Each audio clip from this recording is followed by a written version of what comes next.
President Biden and that meeting with veterans in Delaware, urging them to take advantage of new health care provisions in the PACT Act. It's an issue that's personal to the president, who says exposure to burn pits may have affected his son, Beau, who died from brain cancer. White House correspondent Mary Alice Parks joining me now live for more. It just wrapped up not long ago, Mary Alice. We saw President Biden working the crowd there at the event, telling stories about how military service has impacted his own family. Let's talk about this issue and this push for veterans health care and why it means so much to the president, not just because it impacts his son, but clearly he's been a big supporter of the military for decades. Absolutely, you're right, Kira. For decades, when he was a senator and especially as vice president and now as president, this has been an issue near and dear to his heart. He has worked long for military families and veterans. His wife, Dr. Jill Biden, the First Lady, has too.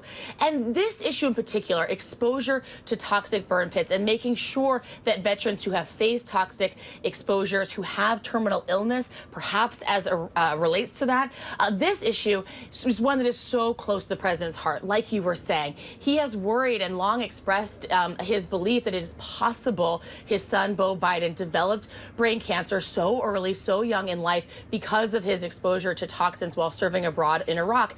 And so you can see the president every time he talks about this issue, just how important it is to him and how much he wants other families to feel supported if they are going through this. And it is pretty remarkable what this bill does. We have seen the Department of Veterans Affairs trying to get the word out, making sure that veterans know that there are new benefits available to them. Kira. So President Biden signed the PACT Act into law in August. We covered that. So let's talk about how much of an impact that it's made on veterans' health care so far.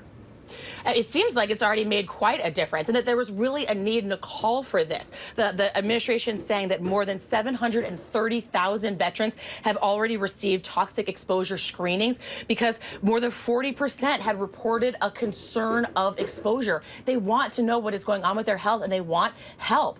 This was also interesting to me. More than 2,500 new claims have been filed by veterans that are currently facing terminal illness. These are so important. Veterans that are really struggling at the end of their life, and they deserve the kind of benefits and support from their government, and they are reaching out, and the Department of Veterans Affairs able to respond to some of those claims already, new claims just in the last few months since this was signed into law. So you were also talking about the president is expected to sign this major military spending act soon after the Senate passed it in an overwhelmingly bipartisan vote overnight. And you talked about how it provides increased aid to allies like Ukraine and Taiwan, and also does away with the COVID vaccine requirement for service members. So let's talk about the significance of this and anything else in the bill you think we should discuss. Yeah, this was controversial, that COVID vaccine mandate. The president doesn't agree with that. The White House has made very clear that they think that part of the bill was a mistake. The president has long said he thinks that vaccine requirement was appropriate, was a part of troop readiness, making sure that members of the military weren't getting sick with COVID.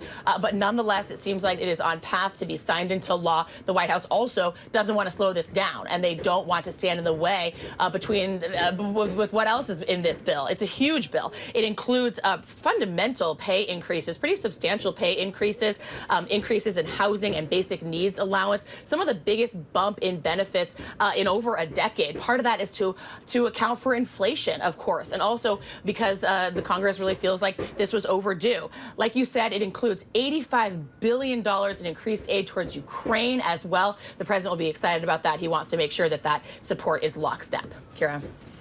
All right, Mary Alice Parks there from the White House. Thanks so much. Hi, everyone. George Stephanopoulos here. Thanks for checking out the ABC News YouTube channel. If you'd like to get more videos, show highlights, and watch live event coverage, click on the right over here to subscribe to our channel. And don't forget to download the ABC News app for breaking news alerts. Thanks for watching.